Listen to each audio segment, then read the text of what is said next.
What is it like after you sleep with a guy a little too early in dating?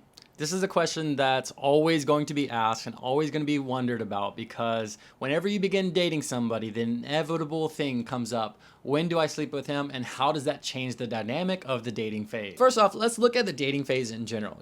Sleeping with somebody is a natural part of getting to know them. And a lot of people have different times in which they're going to feel comfortable going into that kind of physical relationship with a person. The idea here is to understand that whenever you feel comfortable, whenever you're having fun with it, that's the right time. There's no minimum or maximum amount of dates that you need to go on before you can commit to somebody in a physical way. The best thing to do is to build that romance, build the physical connection there. And whenever you're ready for it, whenever you want to go into it, that's whenever it's the right timing.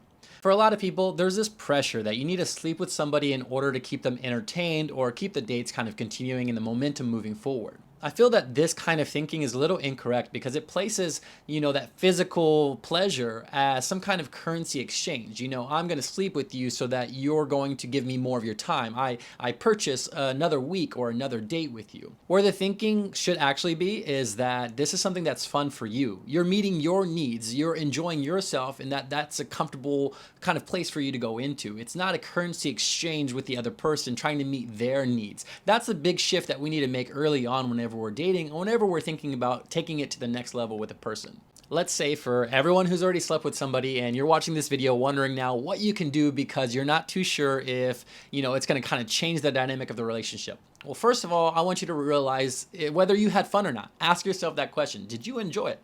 Because if you enjoyed it, you can move forward, continuing to enjoy yourself, but maybe putting a little bit more boundaries and slowing down a little bit.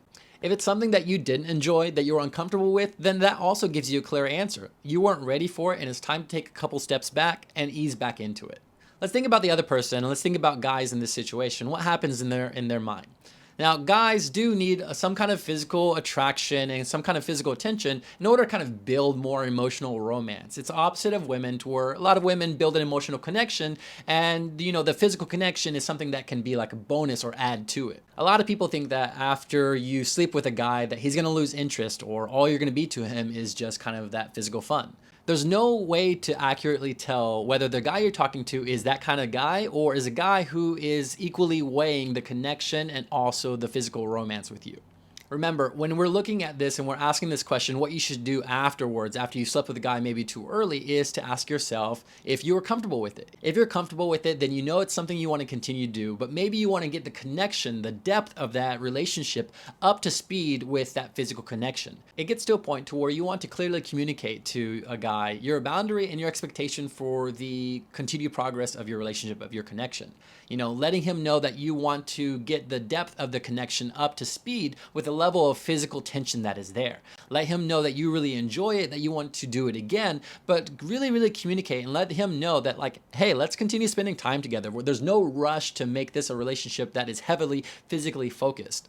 A guy who's equally invested in getting to know you and building that kind of depth of connection, not just a physical relationship, is going to go along with you. He's going to hear you. But if you're not communicating that, if you're not letting the boundary there saying, hey, I want us to get up to speed with all areas of our connection, not just physical. If you don't communicate to them, then he's not going to understand that. He's going to go after what he wants and what's going to meet his needs, which a lot of times is going to be more physical. I think a lot of people in this situation get afraid that if they communicate that they don't want to have some kind of physical connection too often, or they kind of want to take a couple step backs, that it'll make the other person disinterested in them.